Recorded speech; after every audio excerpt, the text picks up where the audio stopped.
See, I didn't forget, Lindsay. Honestly, thank you. I was like, oh yeah, that's a really good idea. All right, we're ready to go, Rose. Well, welcome everybody. Happy 2023. Let's hope this year is exciting for everybody. Our mission of CCI is to support Community Coalition's efforts to prevent youth substance abuse in Idaho. And our vision is safe and healthy Idaho communities free of substance abuse. So we need to go to the consent agenda. David? Are we going to do welcomes and introduction? Oh, yeah. I'm trying to shorten. I would love to have an hour-long meeting instead of an hour-and-a-half meeting. So I'm just trying to shorten things here. Yes, please, everybody. I'm Rose Chef. I'm the chair of Community Coalitions of Idaho. Go, Lindsay. I'm Lindsay Bailey. I'm the program coordinator of CCI. I am David Phillips. I am the executive director. Erin. My name is Erin Bader, and I am with We Align. Sylvia. You're muted.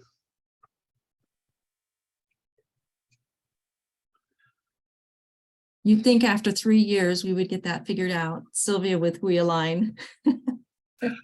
There's always got to be one. Natasha. Natasha Needham, co-chair for CCI and activities coordinator for Clearwater Youth Alliance. Awesome. Teresa. Hi guys, Valley County Prevention Services, and I serve on YAC in McCall. Great to have you guys. Grace. Hey everyone, Grace Wilkowski with Idaho Drug Free Youth. She's Oh, also our secretary. I was like, and I have a job here. I do. Rose already did it. Jerry. Jerry Gowan. I'm the Director of Prevention Associates and the fiscal agent for the 2C Drug Free Coalition and the Region 3 rep for CCI. Awesome. Great to see you, Jerry. Tara. Hello, hi, Tara Woodward, and I am the Partnerships for Success Coordinator out of Southwest District Health. Awesome. Our Region 3 buddy. Susie.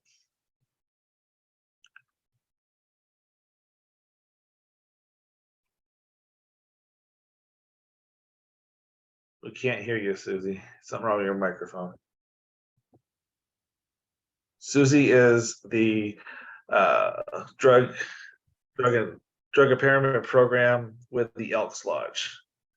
Can't hear her. City of Meridian, I guess that's Kendall. So it's there. I see Haley on here. Kendall. Good morning. Happy New Year, everybody. I'm Kendall with the Meridian Anti-Drug Coalition. Awesome. Mallory. Hi, Mallory Johnson with Eastern Idaho Public Health as the PFS coordinator. Great to see you. Mindy. Hello. So my name's Mindy Kern, and I'm joining today from Central District Health, and I'm actually the tobacco cessation coordinator over here, but I'm excited to join and see what you guys have going on. Awesome. Thanks for joining us, Mindy. Haley. Good morning. I am with the Meridian Anti-Drug Coalition, and I am the Anti-Drug Coalition Coordinator for the Meridian Police Department. Awesome. Great to see you. I think I saw, see Dan.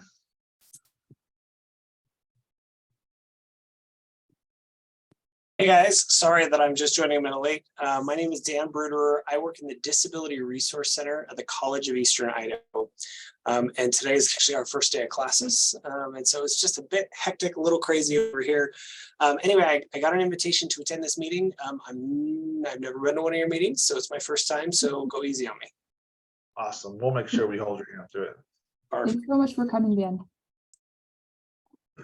Dr. Holbert. Thank you. Can you hear me okay? Yeah, we got you. Thank you. I'm sorry I'm having to join in my car, but this is Ryan Holbert. I'm a doctor of psychology and am devoting a lot of my time these days to prevention and resiliency building. I'm in the general Boise area, live in the small town of Parma. Awesome. Great to see you in 2023, Dr. Holbert. You too. Thanks, Dave. All right. Now we can move on to the consent agenda. I was looking at the minutes, the agenda this morning, and we do have to make one correction. We're not looking at the minutes from the meeting a year ago. We're looking at the minutes that were sent to you for December of 2022. So when we get a motion to approve the consent agenda, if we could also include that that change on the agenda, that would be helpful.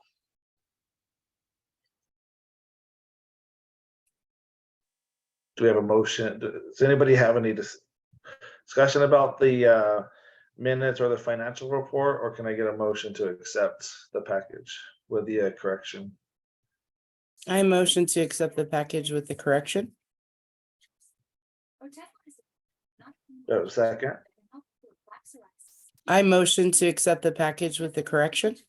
Yeah, I got that. Oh, okay. Do we have a second?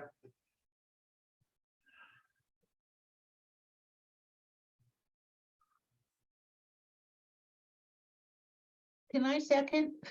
Yes, you can. Okay, I second it then. Great. Any discussion? All in favor? Aye. Aye. Kendall is going to abstain because she did not get a chance to review. That is fine, Kendall. All right. Any opposed? All right.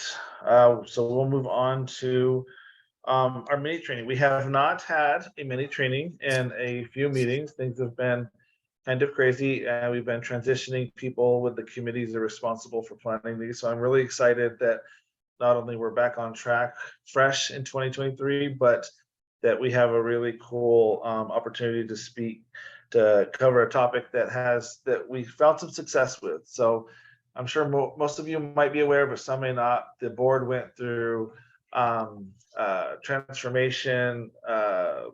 We went through our Gallup strengths. We found out where we were strong and weak, and how we could utilize those through individual coaching. And then we had an 8-hour training on how we could work better together. And I think everybody came out of that super empowered. And I did not hear one negative comment from the entire opportunity. So it's really good. So what we want to do is we wanted to continue to try to add some of those benefits to the coalition meetings. And Erin and Sylvia, the two coaches that worked with us from Realign, they actually have, they're going to be giving us some insights throughout the year through our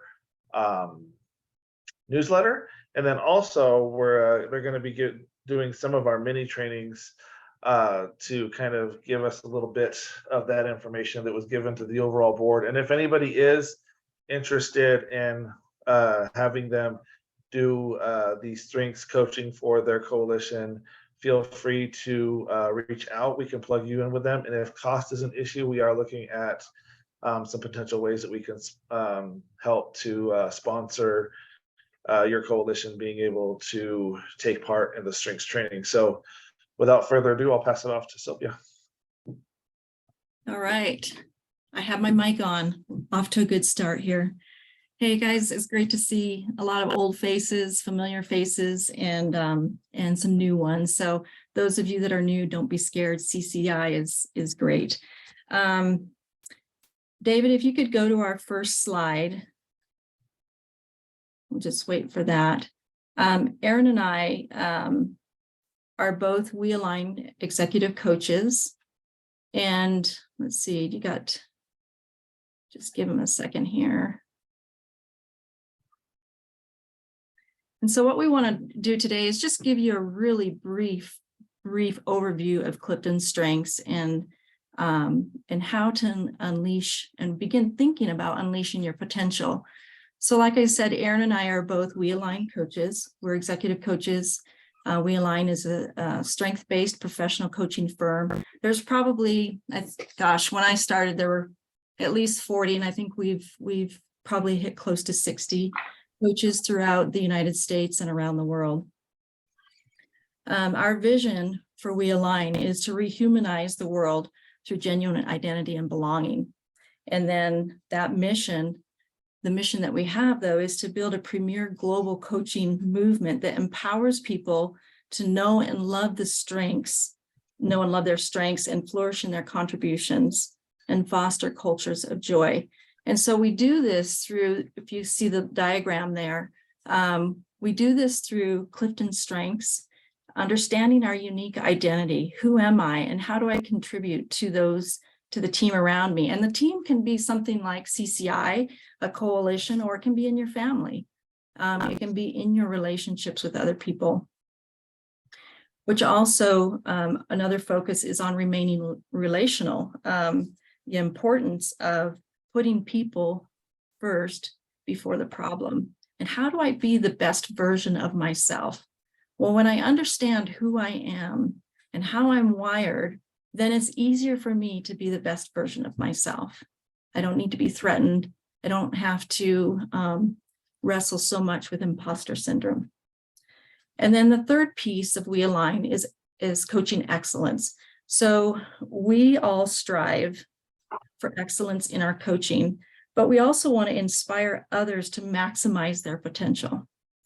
And so we do this through our own ongoing education and our certifications, that type of thing. ICF, we're all, I'm not sure how many, I think most of us right now are ICF or International Coaching Federation certified coaches. And that is really the gold standard for life coaching, leadership coaching around the world. It's recognized around the world. So to get started, I'm just going to read, if you want to go to the next slide there, David. I'm just going to read this short parable, and this really sums up what Strengths is about. And I think if you'll just take a couple minutes, just listen to me and see what you think. So this is a parable. It's called Let the Rabbits Run. Imagine there's a meadow, and in that meadow there is a duck, a fish, an eagle, an owl, a squirrel, and a rabbit. They decide they want to have school so they can be smart, just like people. With the help of some grown-up animals, they come up with a curriculum they believe will make a well-rounded animal, running, swimming, tree climbing, jumping, and flying.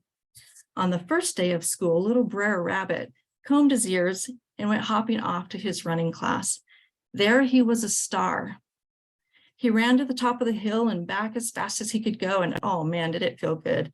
He said to himself, I can't believe it. At school, I get to do what I do best.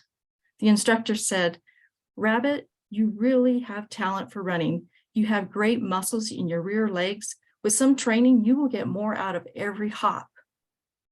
The rabbit said, I love school. I get to do what I like to do, and I get to learn to do it better. The next class was swimming. When the rabbit smelled the chlorine, he said, wait, rabbits don't like to swim. The instructor said, well, you may not like it now, but 5 years from now, you'll know it was a good thing for you. In the tree climbing class, a tree trunk was set up at a 30-degree angle, so all the animals had a chance to succeed. The little rabbit tried so hard, he hurt his leg. In jumping class, the rabbit got along just fine. In flying class, he had a problem. So the teacher gave him a psychological test and discovered he belonged in remedial flying. In the remedial flying class, the rabbit had to practice leaping off a cliff.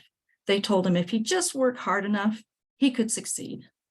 The next morning, he went on to swimming class. The instructor said, today we jump in the water. Oh, wait, I talked to my parents about swimming. They didn't learn to swim. We don't like to get wet. I'd like to drop this course. The instructor said, you can't drop it. The drop and add period is over. At this point, you have a choice. Either you jump in or you flunk. The rabbit jumped in. He panicked. He went down. He went down twice. Bubbles came up. The instructor saw he was drowning and pulled him out.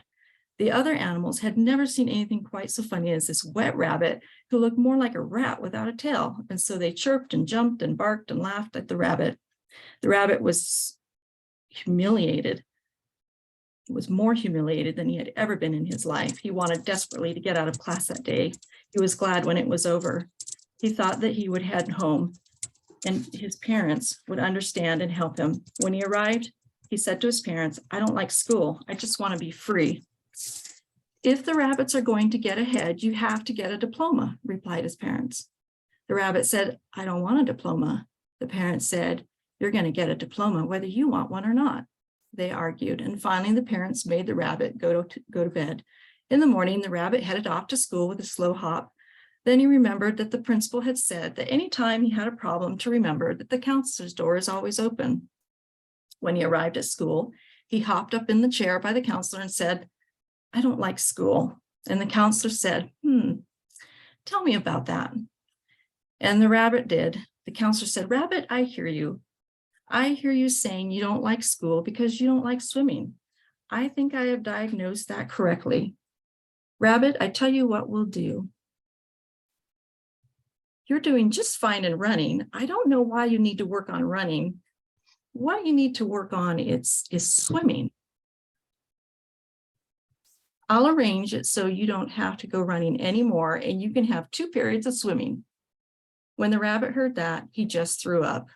As the rabbit hopped out of the counselor's office, he looked up and saw his old friend, the wise old owl, who cocked his head and said, "Brer Rabbit, life doesn't have to be that way. We could have schools and businesses where people are allowed to concentrate on what they do well." Brer Rabbit was inspired. He thought when he graduated, he would start a business where the rabbits could do nothing but run, the squirrels could just climb trees, and the fish could just swim. As he disappeared into the meadow, he sighed softly to himself and said, "Oh, what a great place that would be." Erin? So if you could, David, go to the next slide, please. So what we're looking at is our organizations and statistics without the strengths-based coaching. So with that, 33% of the workers in the US are fully engaged in their work. 16% of the workers in the US are actively disengaged. 51% in the US are not engaged, they're just there. Where 63% of the employees believe they could find a job as good as the one they have, and 51% of employees are actively looking for a new job. Can we do something different? Next slide, please.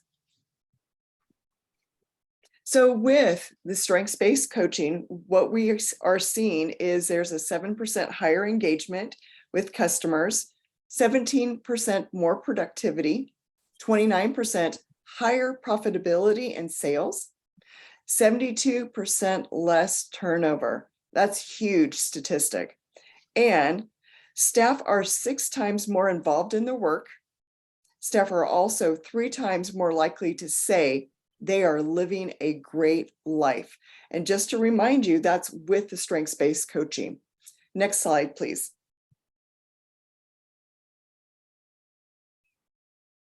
So with this is a statement that was written in 2020 from Now Discover Your Strengths, and it's written from Gallup. And what it says is globally, only 36% of employees working in the large organizations surveyed feel that their strengths are in play every day. This, I want you to really take note of. Most bizarre of all, the longer employees stay with an organization and the higher they climb the traditional career ladder, the less likely they are to strongly agree that they are playing to their strengths. Next slide, please. That's a lot to ponder with that statement. So why the Clifton Strengths? One, it leads to uniqueness. We all can be ourselves. It gives us a common language with our fellow staff members, and it increases emotional intelligence. And I want to go back to this common language. I'm working with a client right now, and she's a high achiever. She also, one of the people in her that she leads is very high and deliberative. What does that mean? This person takes their superpower is to be able to answer the what ifs and see different scenarios. But for an achiever, it drives them nuts because achievers want to go, go, go and get things done, where this deliberator slows things down. And so I was able to give her some questions to really look at how she was feeling, and then also to realize this is a superpower that her teammate brings to the table. Next slide, please. All right, and so often with strengths, there's a lot of myths. Okay, so we're just going to look at that. If you want to go to the first one, David. So the first myth is that fixing your weaknesses will make everything all right. And I can't tell you how many times when I've done strengths coaching that people immediately want to go to the bottom of their assessment and look at, okay, I just want to fix my weaknesses. That's where I want to start, right? So if you'll switch slides, the fact is that excellence can be achieved only by focusing on strengths and managing your weaknesses, not through the elimination of your weaknesses. So often we focus on the weakness and not on the strength. So the next myth is that let the strengths take care of themselves. So I have a strength. So, yes, I'm strong in positivity, but, I don't need to do anything I just let it take care of itself. It will be what it will be. But the fact is that each person's greatest room for growth is in the area of his or her greatest strength. So if you're not careful, your greatest strength actually can become your greatest weakness because it's not managed. Fact number 3, success is the opposite of failure. And if you'll go to the fact, we cannot learn about strengths studying and focusing on weaknesses. Focusing on our weaknesses does not lead to progress. It does not lead to the growth of those strengths where we are going to flourish, where we're going to be the most productive and happy. So, for example, studying broken homes will not lead to information on building strong families. You look at strong families to see why they're strong, what makes them strong. Another example would be studying why young people use drugs will not lead us to an understanding of the conditions under which some children say no to drugs. We need to look at those things that are strong in those children. So it's a different way of looking at it. It's like flipping your mindset on it. Myth number 4 is everyone can do anything they put their minds to. How many of you guys have either heard yourself say it? I'm sure we've all said it at least once, or we've had someone say it to us or with us that, why can't we all do the same thing? Just do it the way I do it. If they just grab themselves up and, if they get it done, they just need to do it, put their mind to it. But we're also unique. We're one of a kind. And we have a unique set of strengths that is going to play into how we do what we do and how we approach the lens that we look through in life. Okay, next slide. Okay. Yeah, next slide. There we go. So we're going to just paint some very quick, broad brushstrokes for you. So Dr. Clifton, he's the inventor and father of strengths-based psychology. And his theory is to focus on strengths and manage weakness. And his question that he asked himself as he began looking and studying was, what would happen if we studied what was right with people versus what was wrong? And that was at his core. And just to let you know, now over 29 million people have taken the Clifton Strengths assessment, which was formerly called Strengths Finders. And what Dr. Clifton says is that 80% of our time should be maximizing strengths, where 20% or less should be managing our weaknesses. Next slide, please. So what is a strength? You're hearing these words, talent, strengths. Well, a strength is the ability to consistently provide near perfect performance when you're utilizing that talent. And a talent multiplied by investment equals a strength. So, and what is a talent? A talent is a natural way of thinking, feeling, or behaving. It's the way you're naturally wired. And the investment is time spent practicing, developing, and building your knowledge base. Next slide, please.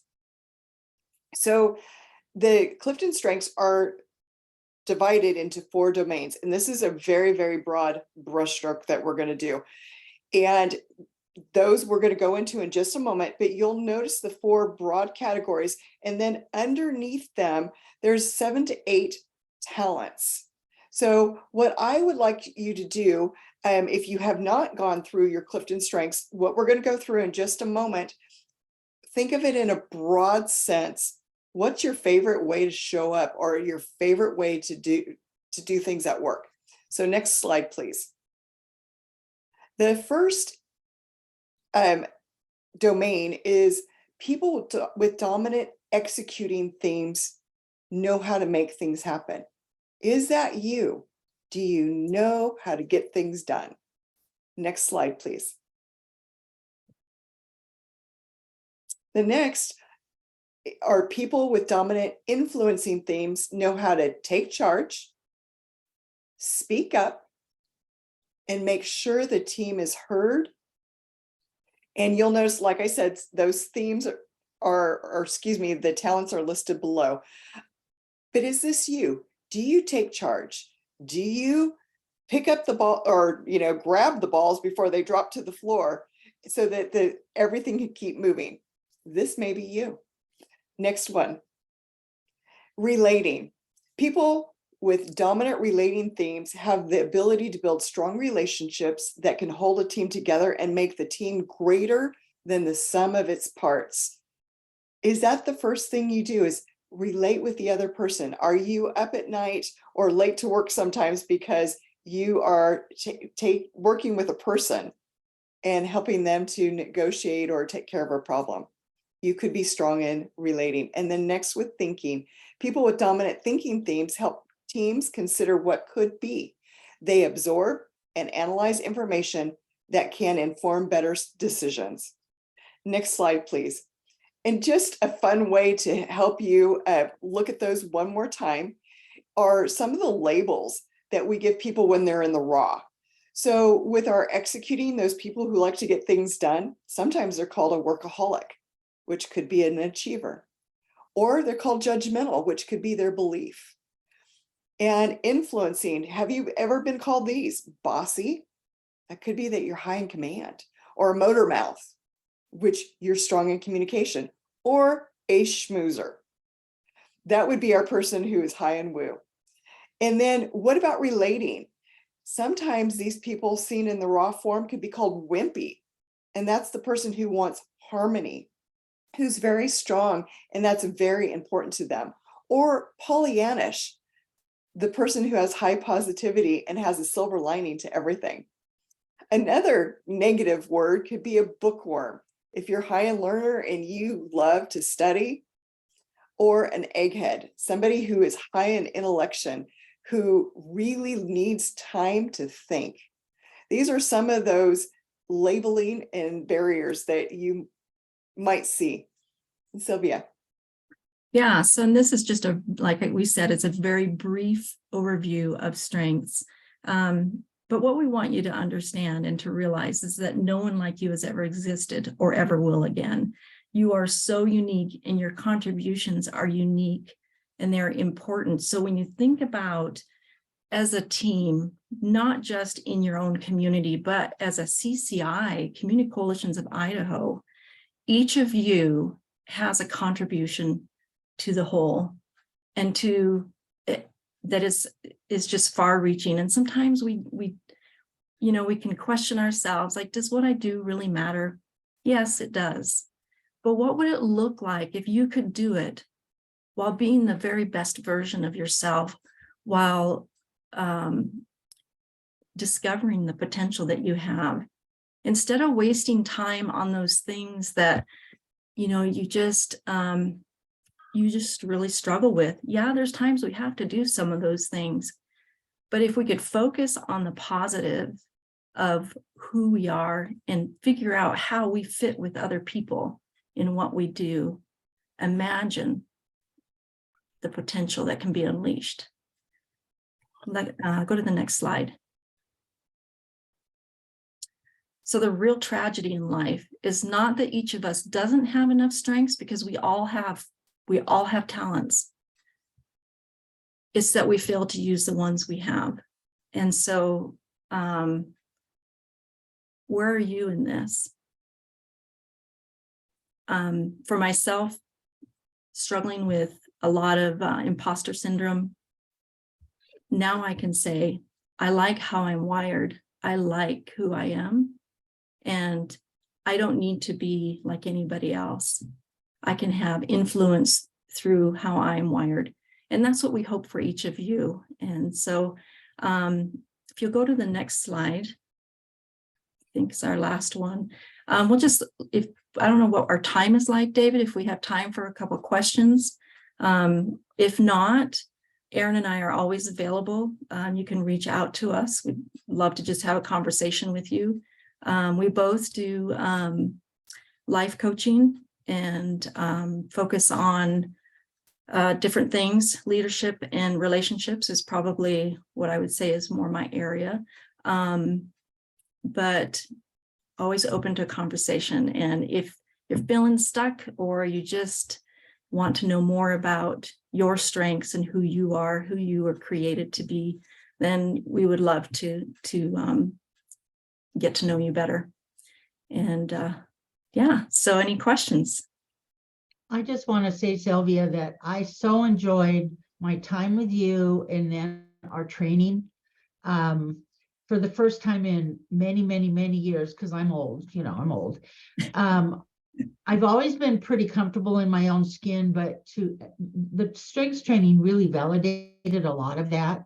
Like, it's okay to be me. And that's huge, even at my age, as far as my career and family and stuff. So thank you. It was great with you and Erin in that training.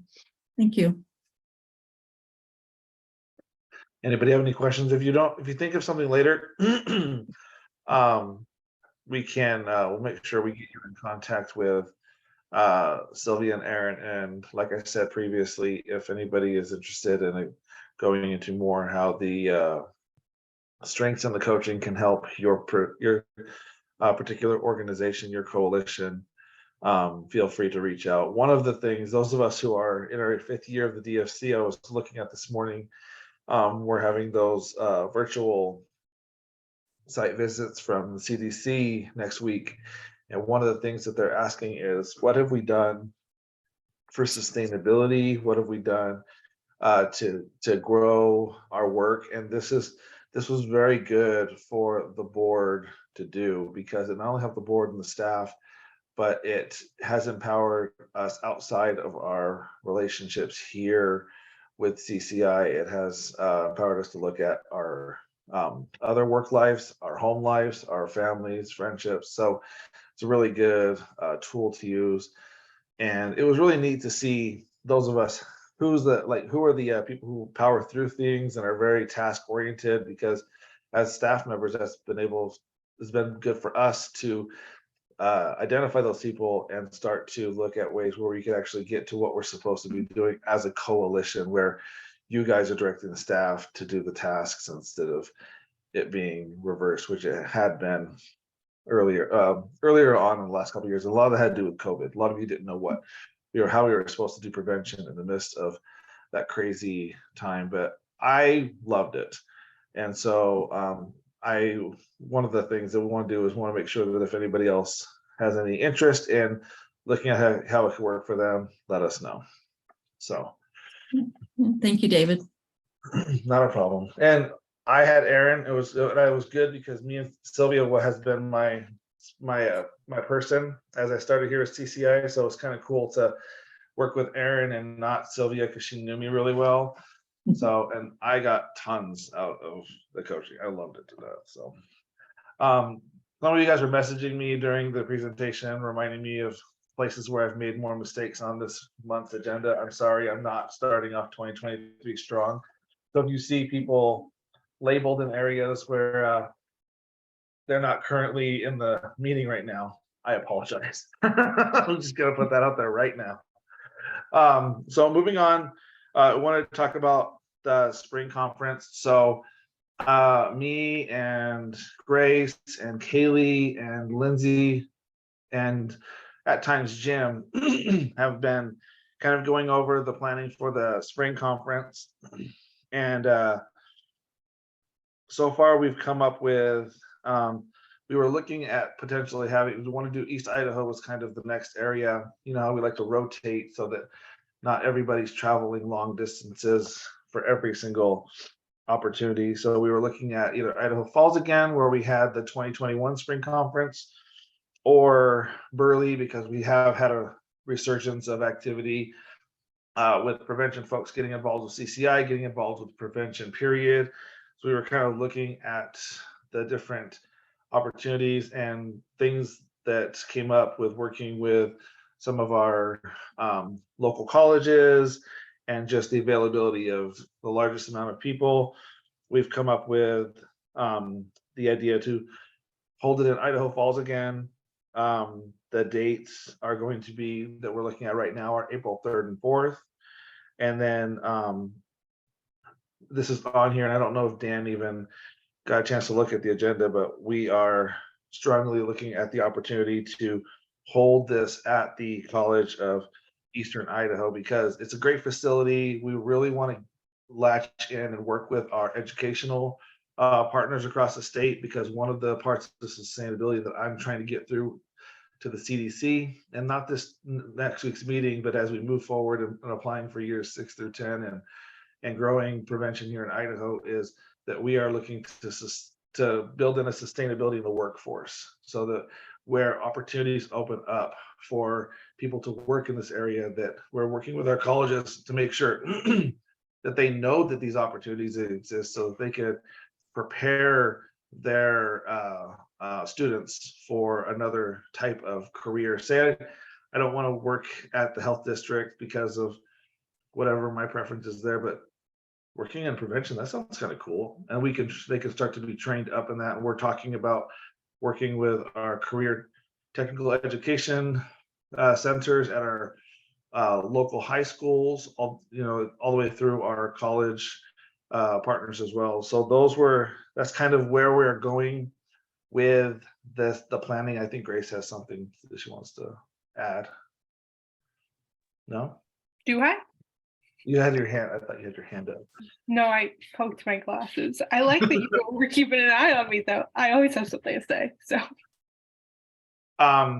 So does anybody have any input on this? What we're trying to do is we're trying to hammer this out in this meeting. Not location isn't super important at this second, but the city and the dates are important, because we are looking at picking up some sponsorships, because we don't have the carryover that we've had over the last couple of years. The CDC wanted that spent, and we did a good job of advocating that and putting it in areas where it needed to go. So we're looking at applying for some sponsorships. Lindsay's been working really hard to get the private sector involved in supporting not only this opportunity to meet and learn, but also to continue to do other things throughout the year. So does anybody have any conflicts with April 3rd and 4th? And does anybody have any opinions on Idaho Falls? I like them both. Okay. And Dan, what are we looking like with being able to utilize facilities there? Yeah, thank you. So Lindsay reached out to me last week, and unfortunately with the craziness, I have not been able to run that date by our building scheduler. I've sent them a text. I'm hoping to hear back from them. If you see me pop off the Zoom again, I'm going to hopefully call them in just a minute to see. But between our main campus or our Yellowstone campus, I think we should be able to facilitate that. Again, the dates are April 3rd and 4th, right? Yep. And tell me an estimated head count. We're looking at probably at max like 30 people. I'm confident that we can make something work on our campus, and that it would be a great opportunity. Cool. And this would be something that I know Lindsay spoke to you about, but I want to share with the coalition is we would like to have this opportunity open to professors and students. If there's something, we'll have an agenda with all of our workshops presented. So if there's something that they find specific value in, we would love to extend the invitation to have them join us as well. Yeah, we would love that. Lindsay's working on a write-up for me that I can take to my administration to get the event approved. So I'm working on the schedule side of making sure we have space, and then the approval of doing it on our campus. So Lindsay and I should be able to have that by the end of the day, and let you guys know. Sounds good. Or at least over here, and I will pass it on. I don't know if we'll have an answer today, but hopefully. That's fine. The most important part is the date and the city part. The actual location can flex a little bit over the next couple of days, so that's not a big deal. But I really appreciate you being here and the partnership opportunity, because like I said, the sustainability cannot exist if we are not training up the next generation, because I'm already feeling too old and ready to train some young people up to help us keep this going. You're just a baby, David. Gee. I feel so old. Okay, so can I so those are the kind of meat and potatoes. There are some possible theme ideas. We're trying to wrap our brains around what you guys what are you guys looking for? I'm not sure. I know a lot of us are looking at me personally, I'm looking at finally getting my CPS figured out, and I've been taking classes I'll have that wrapped up by this summer.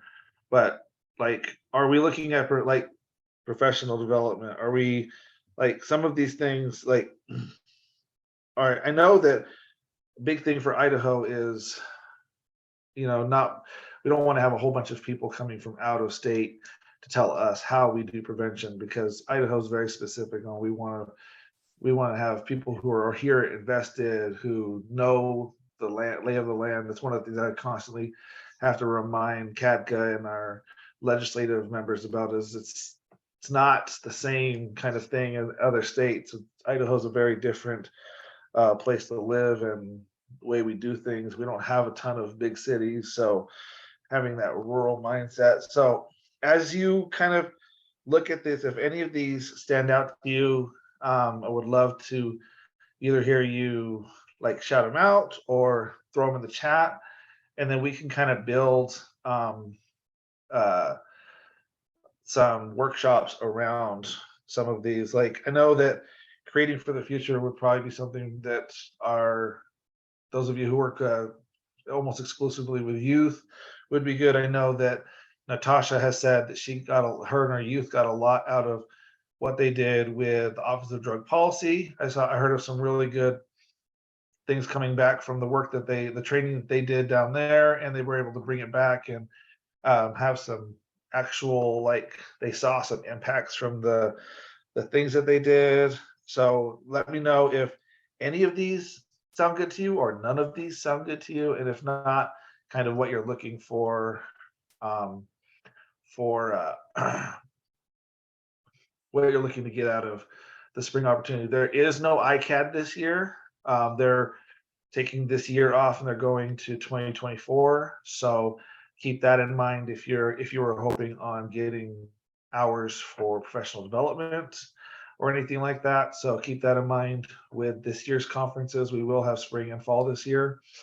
So keep that in mind. And also, if you have anybody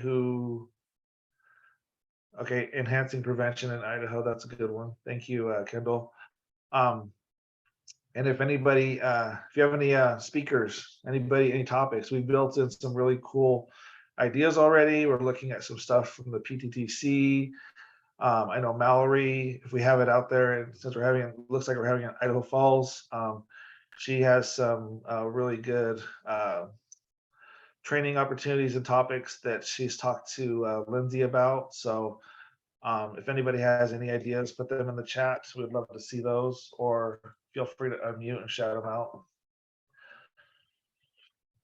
It looks like Grace is cool. She put them in the actual chat. Thank you, Grace. I didn't have my chat open, so.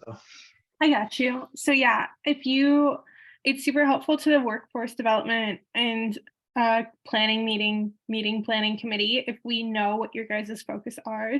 So if it's like you want to work on your CPS, let us know. If you're focused on strategic planning, let us know. Natasha has mentioned, interest in learning more about LGBTQ. It can be anything underneath the sun. Because if I don't know, then I just guess. And I can't read your guys' minds. So whatever on your mind, just let me know. So yeah, thanks. So it looks like enhancing prevention in Idaho have gotten a couple votes. So, and if you're just kind of still thinking about it, the chat will be there. Add stuff as we go through the rest of the meeting. I think I'd like to get a vote on record for the Idaho Falls and the date. So can I get a motion for holding it in Idaho Falls on the 3rd and 4th of April? I move that we hold a spring conference in Idaho Falls, April 3rd and 4th, 2023. I second it. Any more discussion on that part?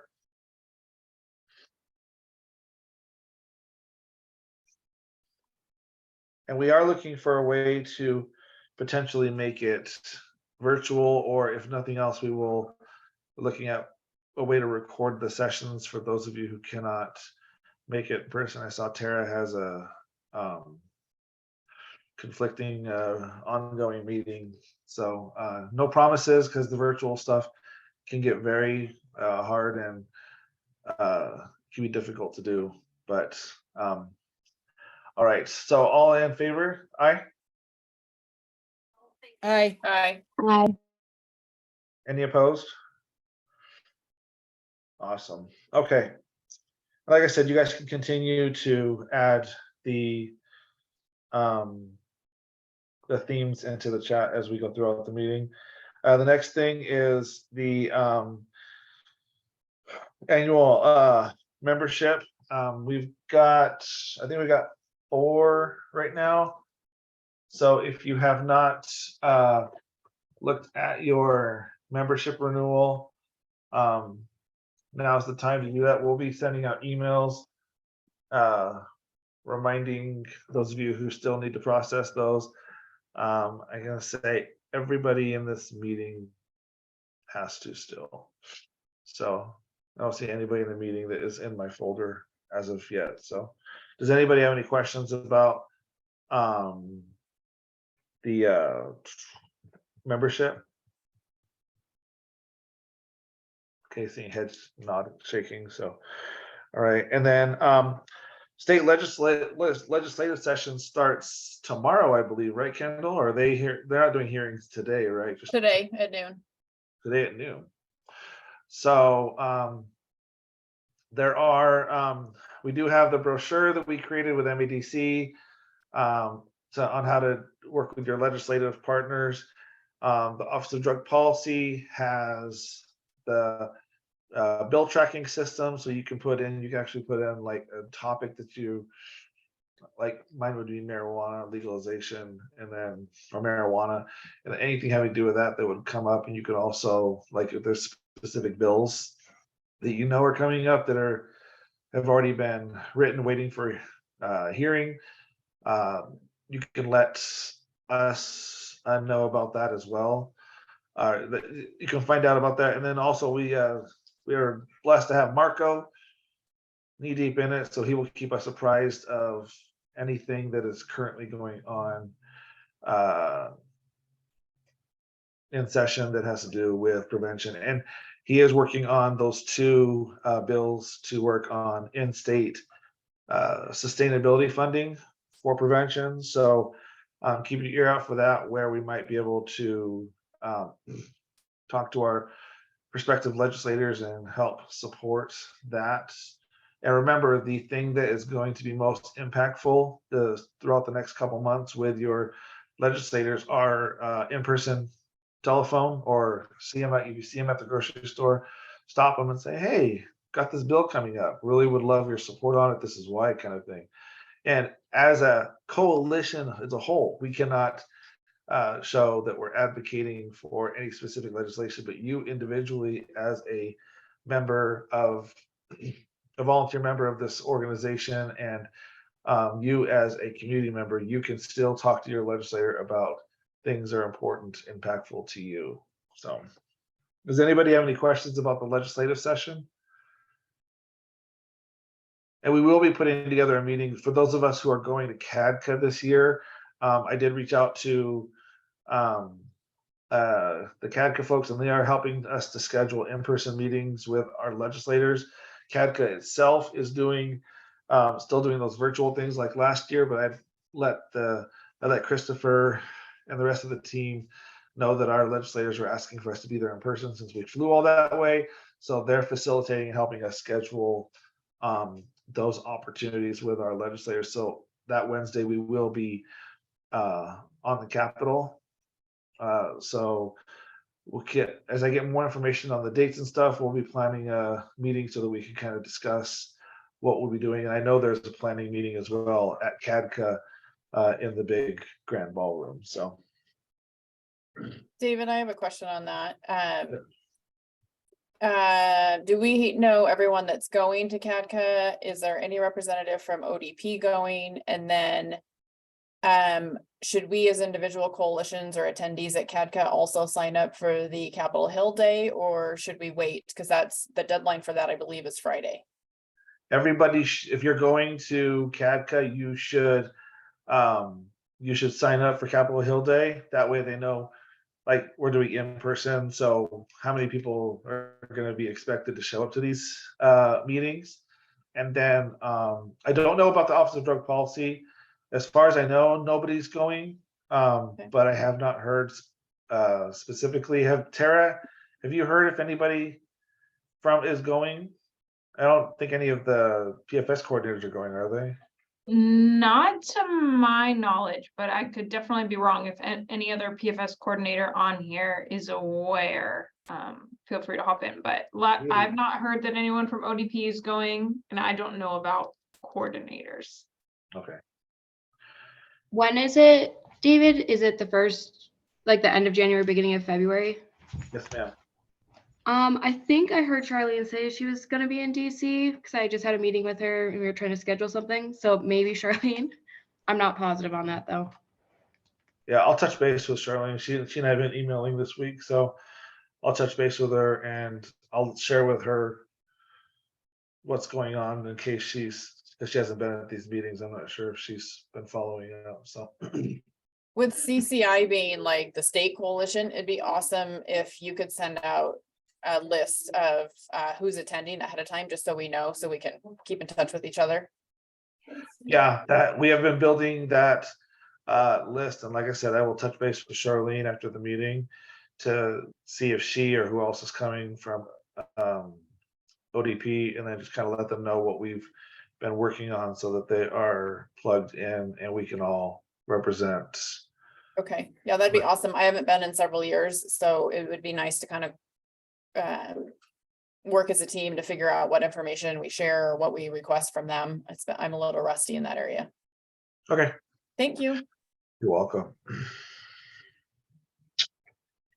All right, so now we'll move on to our subcommittee reports. Region 1.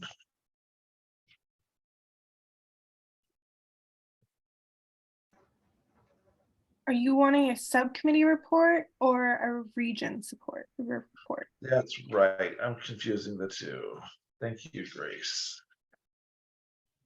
So we'll start with you, Grace, with the Workforce Development Committee.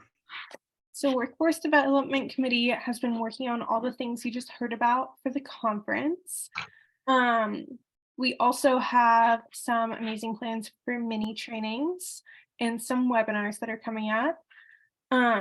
So if you have a certain topic or focus that you want us to focus on, just let us know. We're trying to plan 6 to 8 months out right now. So if we have stuff to fill in those roles, that would be amazing. Some things we're kind of talking about is going over how to get your CPS, strategic planning and what that looks like. We've had some conversations around doing in ethics, lobbying, and that type of work. So if you have anything else that you would want us to focus on, just let me know. My email is on the agenda. I'll put it in the chat as well. But yeah, that's all for over here. Awesome. I know David Roth is not here. He is the chair of the legislative committee. This one will be busiest over the next few months. I also wanted to say I know a couple people have messaged or emailed me about David Roth's meeting specifically. And I promise, I didn't just not send you an invite to it. It just didn't happen this month. It had to be canceled. So for you, those of you that emailed like, hello, when's it happening? No one actually said that, but I promise I didn't just ignore you. It just didn't happen. And I was kind of waiting to hear back from David. So if you have any questions, you can either email Lindsay or you can email David Roth. His email is on the agenda, and I believe we can throw in the chat as well. The networking and membership communication committee. Excuse me. That's Danielle's. Danielle is out of town, so she asked me to share some stuff on her behalf of her committee. The group meetings are set for the first Tuesday of the month at 3 p.m. Mountain Standard Time. The goals of the group are to discuss potential community partnerships and/or memberships and engagement, networking or marketing events, help with the monthly newsletter, create marketing materials as needed, and more fun. So Danielle is the perfect person for this committee because she is not only very task oriented, but she is she has a lot of connections when it comes to if we need swag items. I know we had our December meeting with MADC and she showed up with hot chocolate bombs for everybody in a cute little basket, and it had her North Point recovery stuff all over it. So she's very good at those marketing materials, and she will be part of helping us with membership renewals and stuff like that. So if you get correspondence from her, that is what that is about. Does anybody have any question about that committee? All right, now we can move on to, her next meeting is February 7th. That was on my next page. So region representatives, we'll start with Grace. Do you want to do region 1? Long time no chat, everyone. I just feel like I talk so much in these meetings. So region 1, we are doing a lot of fun things. So for Kootenai County Substance Abuse Council, they continue to hold their DUI panel. I've been lucky enough to get to serve at those, and that's been a super fun activity. The last one had like 60 plus people, so it's being very successful. And also, we of course don't want to see people there, but seeing people choose that and really learn from their mistakes is an amazing opportunity. For Idaho, our youth vision campaign over the last month has reached over 100,000 people over social media, which is absolutely amazing. Unreal to think about considering we launched it this time last year. We're set to start 8 new chapters over the next few months, at least 5 Ida Eyes within that, and we will be hiring 2 new people. And then we are beginning to plan Idaho Youth Summit. So anyone with teens that are going into 8th grade that are like, wow, what can I do with these kids? Send them to me. I'll take them for a week. We'll go hang out in the beach and it's a great time. If you are working with any college age students that maybe need to do some volunteer hours or want to enhance that resume, they can also come and serve, and it's an absolutely amazing opportunity. So that will be opening in February, so you'll know more. And that's all for us. Oh, nothing from the health district, sadly, but I'll reach out. Thank you. Thanks. Okay, so since you said nothing from the health district, I'm going to say your PFS coordinator isn't here. She can no longer attend. Oh, that's right. That's right. I was like, we've done this chat. Natasha, do you want to let us know what's going on in Region 2? Sure. So thanks to CCI, I should say, am taking the classes and getting trained up to do work in the elementary and the high school. And they're allowing me an hour a day per place all 4 days. So every day I'll get to work with a different group of students on life skills, and we'll be discussing drug and alcohol prevention. So I'm super excited to actually be in the school a lot more. We got a couple more kids join our Youth Action Council, which is great because we had some graduate, so we, fell back in numbers. We have a ton of stuff planned for this year. We have some up and coming concerts, and we set up a bunch of booths like we have in years past with all different types of drug and alcohol information for parents and kids. I'm going to try to bring these really cool extreme parkour skater dudes. Thank you, Sylvia, for that suggestion. We built a new skate park, so they do music and they do this extreme skating, and they tell their drug and alcohol stories to the community. So I'm looking forward to bringing them this summer. And we're getting back into doing the strengthening families, and with part of that grant money, we ordered all the supplies we need for the schools. In fact, the elementary teachers are allowing us to update their drug and alcohol, the prevention that they teach in the classroom, especially in kindergarten. They talk about, just say no to drugs. And they were telling me that they are so outdated, the material that they have. So they're allowing us to put together new material for them. Super excited about that. I haven't heard anything from Lapaway other than they're still going strong. And Cami and Kuski, they're kicking butt as always. So yeah, we're looking forward to a really awesome year. I do have a quick question that I threw in the chat. So when a child in our school system gets caught with vaping, drugs, or alcohol, the parents get a huge fine, the police come, it's a whole thing.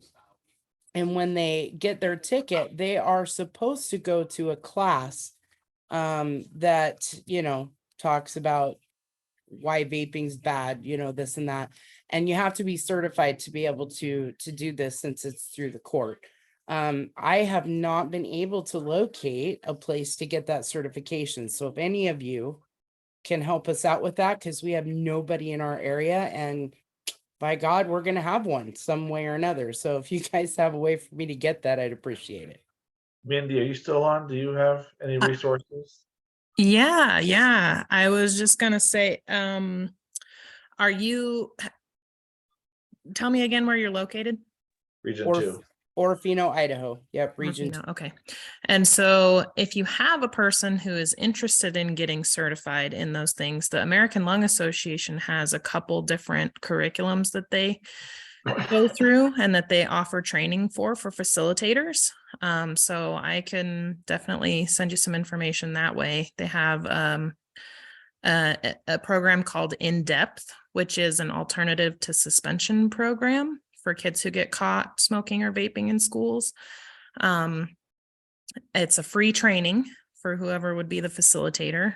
And they go through, I want to say it's set up in like 4 2-hour sessions for students.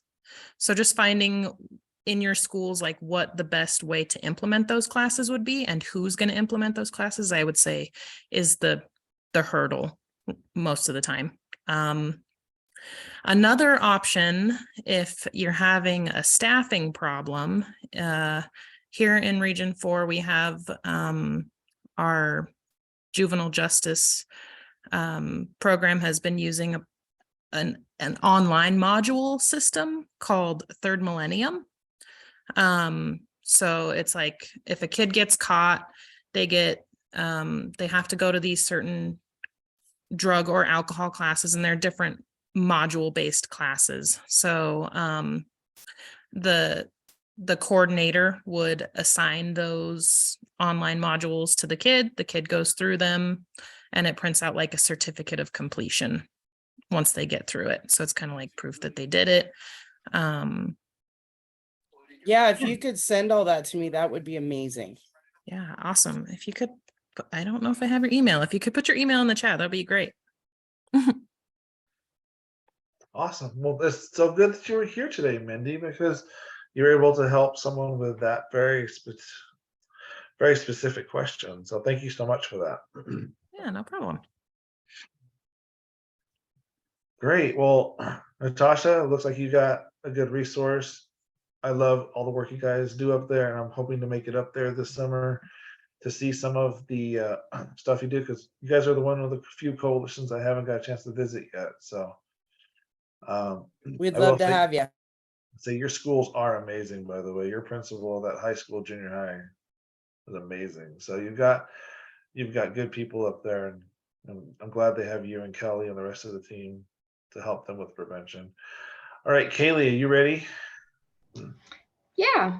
Been busy working on getting some more of our youth vision stuff up with Grace. We're just switching out our social media campaign ads at the beginning of the year. So we got some new ads going out. That campaign's been going really well. Working with Grace on getting some of that campaign switched over to TikTok as well, since that's where the youth are. Otherwise, working on some positive social norms, kind of parent-focused campaigns. We wrapped up our fall and winter stuff at the end of the year and are now planning for our spring and summer campaigns. Working on getting some training scheduled, expert, mental health first aid, those type of things. I'm working with Mallory from District 7 on getting a webinar series going. So that's starting later this month. And once we have the flyer finalized, we can send it out to you guys. The first webinar will be on January 31st.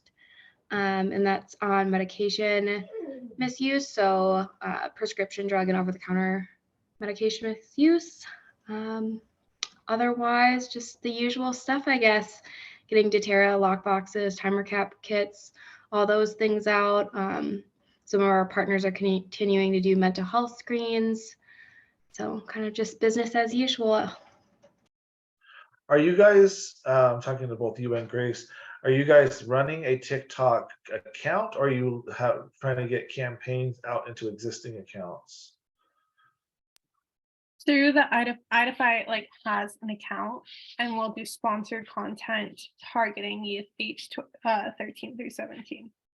So I'd love to, I have to jump in there and follow that and keep me plugged in, because I do have marketing stuff I have a couple of accounts, and I utilize them for a wide variety of community aspects. And I work with some people that do drug and alcohol prevention and SUD stuff at raves and stuff like that are also, they use their TikTok platforms to promote anti-drug messages where there is a lot of drug and alcohol use going on. So I'd love to talk to you guys separately after, later on, about how I might be able to support that. So Totally. Yeah. Thank you.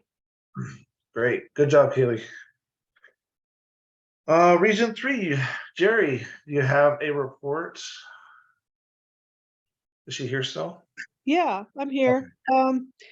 So I've kind of been on the back burner. I just finished chemo, and I'm going into a big surgery, and then I'll have some more chemo. But from my monitoring and approving and all that on the back burner, we're still working in the schools. Let Tara talk a little more about some of those things that we're doing. But I know for Prevention Associates, we're doing the Towards No Drugs Plus program. We just graduated 5 cohorts, 3 in New Plymouth and 1 in Wilder and a couple in Nampa. So that's been pretty cool. We're working on our strategic plan meeting. We're trying to get our meeting, and we want to look at some of our activities that we plan that we're learning aren't necessarily best practice. We still do the fatal vision goggles, and when we do those at our events, the kids and the adults seem to think it's pretty cool, but I guess that's not necessarily the best use of money that you would put from a coalition to purchase those things. And so anyway, our strategic meeting, we really want to look at what we do and kind of line us out better, and also though take into consideration what needs we have in our community. I think we're doing our usual spring events. This last month we've been doing our meeting kind of through emails just to get us through the holiday, but our usual spring events we're getting lined out, and so we're really just kind of regrouping. There's a small group of us that work really close together, and Dawn and Tara and Daphne and Ryan and I are just kind of keeping us afloat. So we're still here and moving along. That's great. Yeah, I've been a part of those email chains, so seen the reports, and I'm looking forward to a strong 2023, not just for the coalition, but for you as well with your health. So keep us up to date on how you're doing. Thank you. That's awesome. Tara, would you like to give us the other half of Region 3? Sure. So over here with the PFS grant, kind of like Kaylee was saying, activities as usual, lots of little things going on and working with different partners to figure out how we can support their work and their communities. Kind of some newer things over the past month or so, and we're still waiting for a signature. We've been on a contract. We've been working with Grace at Idaho to put out kind of like a sponsorship announcement for Idaho workshop and assemblies, and supporting schools having that, and also starting a chapter. So we've created an announcement and shared that out to our partners. And so far, I think we've had 2 schools who are working with Grace to plan those workshops. So we're going to pay for that. And I should say I'm partnering with my co-worker, tobacco cessation and prevention, to do that work. So that's exciting, trying to identify what sometimes we come in with ideas of things that we think schools are going to want to partner with us on, and it just doesn't work or doesn't fit. So kind of trying to listen to their feedback more, and what we're funding and sponsoring. So excited to have those workshops through Idaho with the schools and make some new connections with different schools. And then other than that, really the only big thing is that we upgraded our subgrant solicitation to kind of take away the monetary caps on specific activities that we were offering, and have kind of made that bigger so that we can do more comprehensive work with groups that are interested, and not necessarily limit the amount of funds for certain activities. So really just taking things from saying, oh, you can have 2,500 for this, saying that they could apply for a myriad of things for up to 10,000. So kind of changing the cap to be more creative with partners that want to do more work. So yeah, I think those are the big things. Some other kind of projects that we're still at very early stages. So I'll share that in the future when they're solidified. Awesome. I love the partnership between you and Jerry and the 2C DFC, because you guys bring a lot to to Region 3. So I really appreciate it. All right, Region 4. We don't have a Region 4 rep. I can say, being here in Region 4 and being part of the Emerging Anti-Drug Coalition, that we did have, we are planning for our 20th year anniversary for next year. So I'm on the planning committee for that. So we had a really good meeting. I love the people that I work with at MADC, as the rest of you guys as well. I know that, kind of looking around, getting ready to take my CPS, there's the tool to take online courses for your CPS is there with the Office of Drug Policy, and it looks very user friendly. As someone who took a lot of college classes online, it looks very much like what I did when I was taking classes online. So I am going to, there's a couple things I need to be able to take my test that I'm going to actually grab off of that Office of Drug Policy website. So if you guys haven't looked, if the CPS is something that you are looking to apply for, or I think there's even opportunities if you need renewal and you're sad because there's no ICAD this year, I think that you might be able to utilize the website to get those extra hours you need for renewals as well. I don't see, Mindy, do you know what is going on at Central District Health that you want to report on? Well, I believe that our Partnerships for Success coordinator at CDH has been working a lot to get some things implemented up in Boise County. So I've been trying to partner with her on getting Third Millennium implemented in some of the school districts up there. And changing some of their policies. I think that Heather has been maybe been talking to Grace a little bit about things going on up in Boise County. So hopefully that's been happening. I'm not sure. And she's also mentioned that she has some mini grant opportunities. So I've been pushing those out to our health coalitions in Elmore County and Boise County to see if they have anything that they would like to use that money for, which I believe the mini grants are for like environmental changes, environmental health related changes that different communities want to implement. So I'm sorry I can't give like better information. I figured you and Heather were pretty closely worked together, so I figured if there was anything that came to mind, you could let everybody know. Totally. Those are the two things that I know about. So thanks. Okay, we don't have Region 5 or 6, and we don't have their PFS coordinators either, because Mallory is 7. Marco is in session, and he didn't give me a report. Did you, Lindsay? Yeah, I have something. Sorry. From Region 5. I've like had you close because I'm typing things and now I've lost you. Okay. There is a event coming up that I will share the flyer in the chat. But an organization here called Pause Minnecaja, we do suicide prevention, and the school district are partnering together, and it's going to be a really cool event. So I will send out the information in the chat, and it will go out with the minutes as well. Awesome. Mallory, do you want to let us know what's going on in Region 7? Yes. I put so Kaylee talked about the webinar series that we're partnering on. I put those dates in the chat. We will get a flyer to you, but the dates are in the chat now for anyone to add them to their calendar.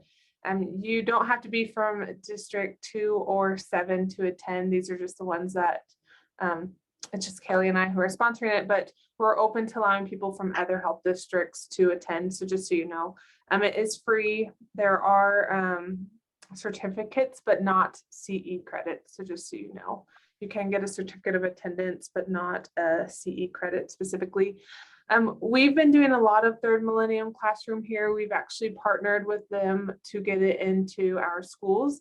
And so now I'm excited to announce that we have 17 schools set up as sub-accounts who are actually utilizing the program in their schools. So if there's a ticket written, so say a student gets caught with alcohol or tobacco or something like that, then they're asking the students to take the class instead of the ticket, or if there's multiple violations. And then from there, we go into in-depth or like our tobacco and cessation coordinator here at EIPH does in-depth and catch if they're having multiple violations. So Natasha, I don't know if Third Millennium is something that you guys can do, but I think it's a really nice program. It's pretty hands off, as in it's a online program, and it's kind of self-paced, so they can come in and come out of the program as needed, but it doesn't require a lot of staffing hours and direct supervision, which I know everybody's really busy. So especially for the schools, it's been really beneficial to them. And so I'm really excited that we've gotten that into 17 schools, and I'm hoping that we can get into some more schools. I'd love to have it in all of our middle school or high schools in the region.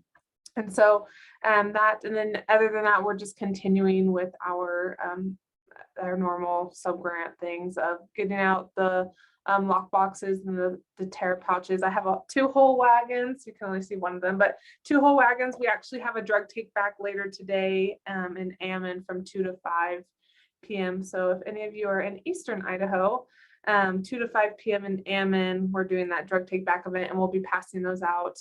And I guess just the last thing is we do have funds to send individuals from Region 7 to the Idaho Prevention and Support Conference that is in Boise, and I believe it is in May.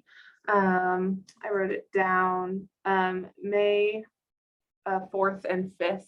And so we haven't released the form for that, but just be on the lookout. And if you're interested, let me know, email me, and I'll be sure to get you the form when we get it pushed out.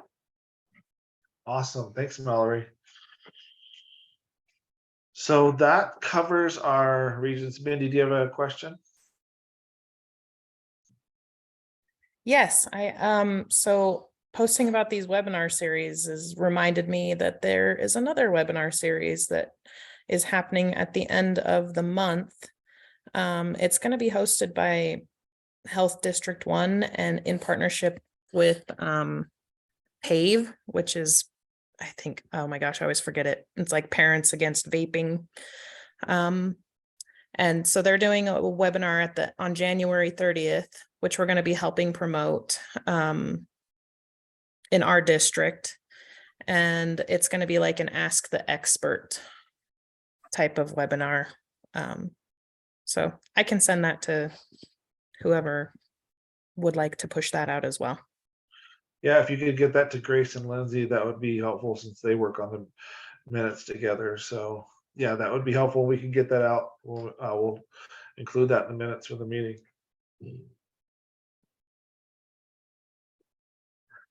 All right.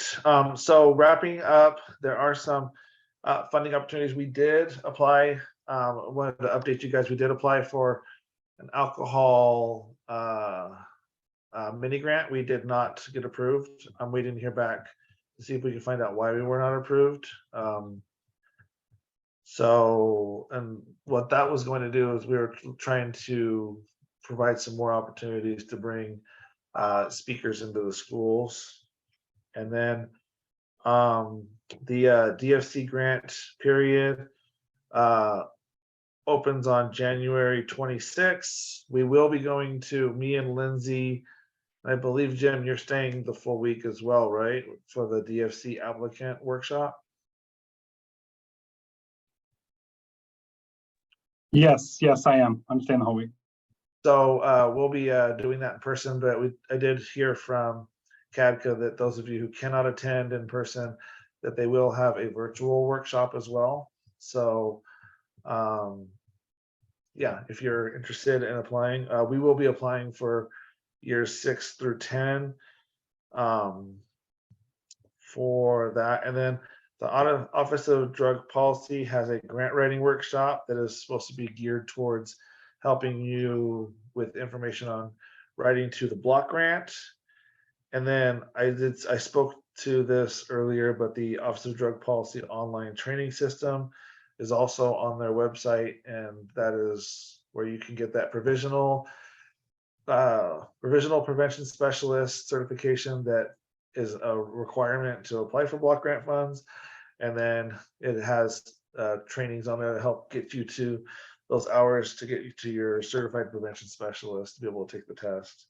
So I would, there's a lot of good stuff on the Office of Drug Policy website right now. So head over there And then Charlene did send out, Shift Idaho has driver education and safety for the national transportation.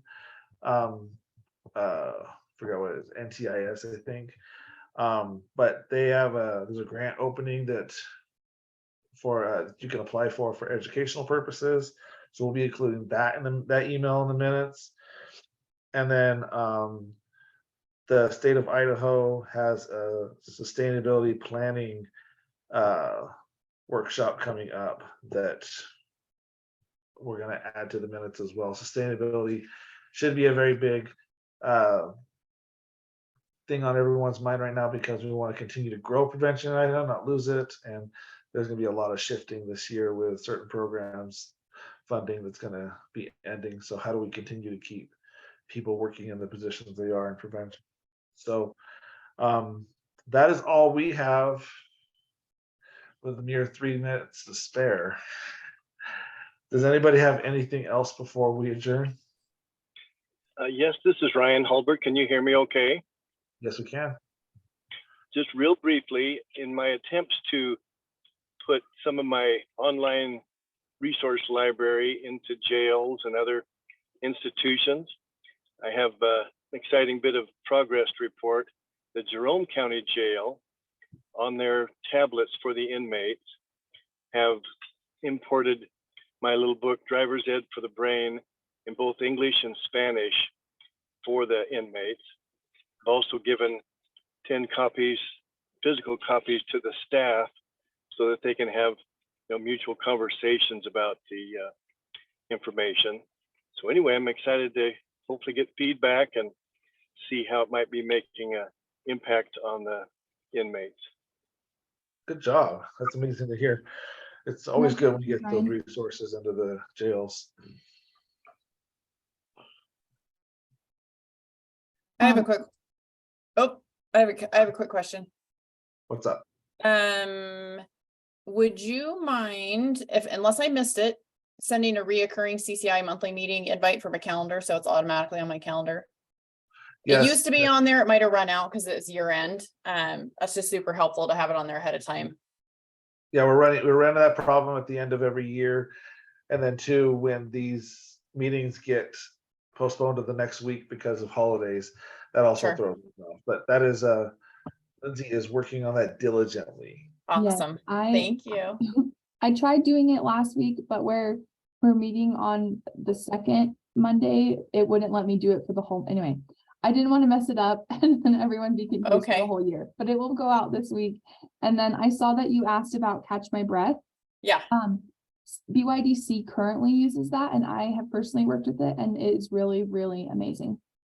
Okay, perfect. I might reach out if we have more questions. Thank you. Yeah. Awesome. Anything else? Going once? Thank you for all you and Lindsay, all you guys. Absolutely. You guys are awesome. Well, we're blessed to be able to do the work, so not a problem.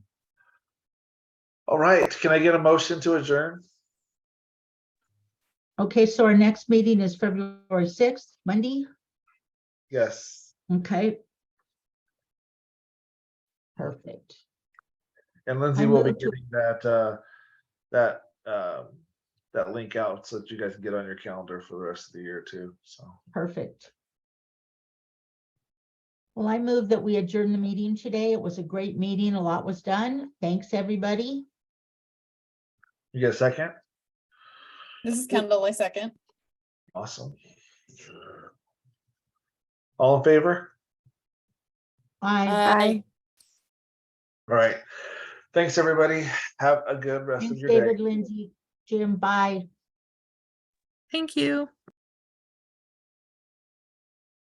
Lindsay, the notes are ready for you. Thank you. I'm like, we had a lot of things said, like they'll be included with the minutes, David. So I'm like, I'm so counting on